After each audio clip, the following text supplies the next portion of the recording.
Welcome to This Explainer. Today, we're diving straight into the incredible life story of Siddhartha Gautama. We're going to retrace his journey from a ridiculously sheltered, super wealthy prince of the Shakya clan, all the way to his development of a deeply practical philosophy designed to end human suffering. It's really a story about confronting hard truths head-on and building a framework to actually deal with them. And you know, the whole thing kicks off over 2,500 years ago. So here's our roadmap for today. We'll start with the sheltered prince, move on to the four sights, explore finding the middle way, unpack the Four Noble Truths, and finally wrap up with the Noble Eightfold Path. Let's get right into it. Section 1. The Sheltered Prince. We're starting out in the Himalayan foothills of ancient India, which was at the time going through this massive social and religious transformation. Now, traditional accounts tell us that at Siddhartha's birth there was a prophecy. It said he was destined to become either a powerful, world-conquering king or a great spiritual savior. Well, his father, who was a tribal chief, absolutely desperately wanted his son to follow in his royal footsteps. He was literally terrified that if Siddhartha saw the ugly realities of the world, he'd bounce and choose the spiritual path instead. So what did the king do? He confined Siddhartha to a life of absolute, extreme luxury. We're talking palace life, lacking for absolutely nothing and intentionally shielded from literally any human suffering or pain for the first 29 years of his life. Can you imagine that? Section 2. The Four Sights. But, as you might guess, a life built entirely on avoiding reality is pretty fragile. When Siddhartha finally ventured outside those palace walls, he experienced what Buddhists now call the Four Sights. First, he was completely shocked to see an old man, because, believe it or not, he had never actually encountered aging before. Next, he stumbled across a severely ill person. And then, most shocking of all, he saw a dead body being prepared for a funeral. Basically, he's sequentially realizing that aging, sickness, and death are totally inescapable for everyone.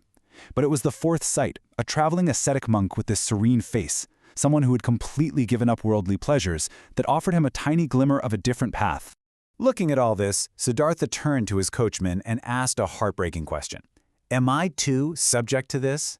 And when the coachman confirmed that, yeah, illness, aging, and death come for absolutely everyone, Siddhartha experienced this profound existential shock. He realized that no amount of wealth, status, or giant palace walls could ever protect him or his family from change.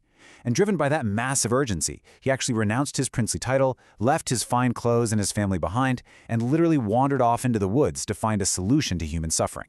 Section 3. Finding the Middle Way. Which brings us to the next phase of his journey. So how exactly did he react to this shock? Well, for about 6 years, Siddhartha tried to emulate that ascetic monk he'd seen. And this perfectly illustrates his dilemma. He swung to the absolute opposite extreme. He deprived himself of all worldly possessions, gave up food, and engaged in this intense self-denial until he was, quite literally, near death and terribly emaciated. But he eventually realized, this just wasn't working. Neither the extreme indulgence and willful ignorance of his old palace life, nor the extreme physical denial of his new ascetic life was getting him any closer to the truth. He needed a breakthrough. And according to the stories, that breakthrough came from a really simple observation. He supposedly overheard someone describing how to tune a stringed musical instrument, like a lute. The idea is, if you pull the string way too tight, it just snaps and it's ruined. But if you leave it too loose, it won't play a note at all. This gave Siddhartha the ultimate epiphany. He needed a middle way, a path that didn't overindulge the physical body, but didn't entirely deny it either.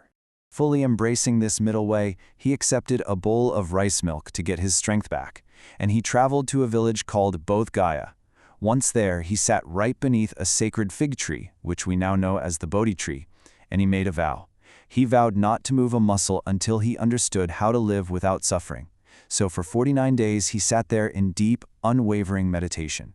He faced down the trials and temptations of Marga, who is sort of the personification of temptation, and he finally achieved Bodhi, or awakening.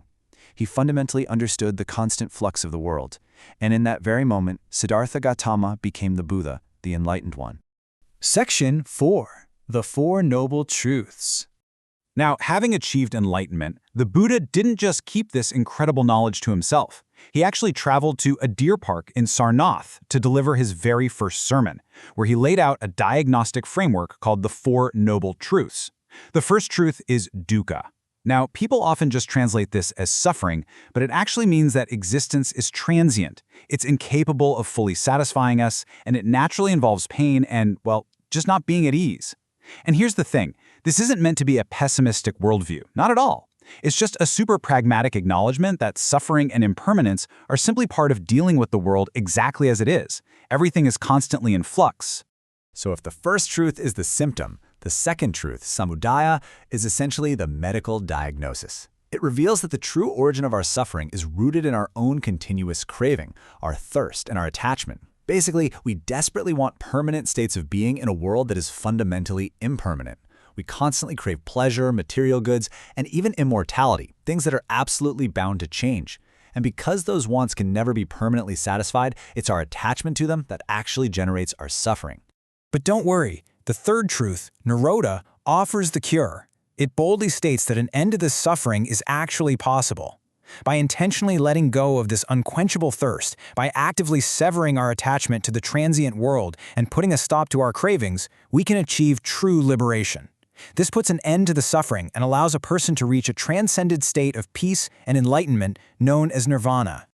Finally, we get to Marga. This is the literal prescription. Think of it as the Buddhist contingency plan. It's the actual road or path you take to confine desire and achieve that ultimate release from dukkha. It answers that big question. Okay, I understand the diagnosis and the cure, but what do I actually do about it right now? Section 5. The Noble Eightfold Path. Well, the answer to what we actually do is the Noble Eightfold Path. This is the intensely practical, step-by-step methodology that the Buddha taught for decades after his awakening. The prescription charts out 8 very specific practices, starting from right understanding all the way down to right concentration. Now, I know what you're thinking. Looking at a list like this, these 8 steps might seem a bit overwhelming to tackle all at once, right? But the Buddhist teachings logically divide them into a highly structured, manageable system of practice. The entire path actually simplifies down into 3 overarching themes. First up is cultivating good moral conduct, which encompasses your understanding, your thoughts, and your speech. Second is a deep commitment to mental development and meditation, which guides your daily actions, your livelihood, and your effort. And finally, through those practices, you develop deep wisdom and insight, which is achieved via strict mindfulness and concentration. It is a completely comprehensive system for retraining your mind to see the world as it actually is, totally free from ignorance and clinging. To wrap up this explainer, I really want to leave you with a thought that's based directly on the Buddha's ancient diagnosis. We all face the realities of aging and change, right? Just like the sheltered prince did. So take a look at your own life for a second. How much of your daily frustration, anxiety, and suffering is caused by desperately holding on to things, whether that's relationships, status, material goods, or even your own self-image, that are just destined to change?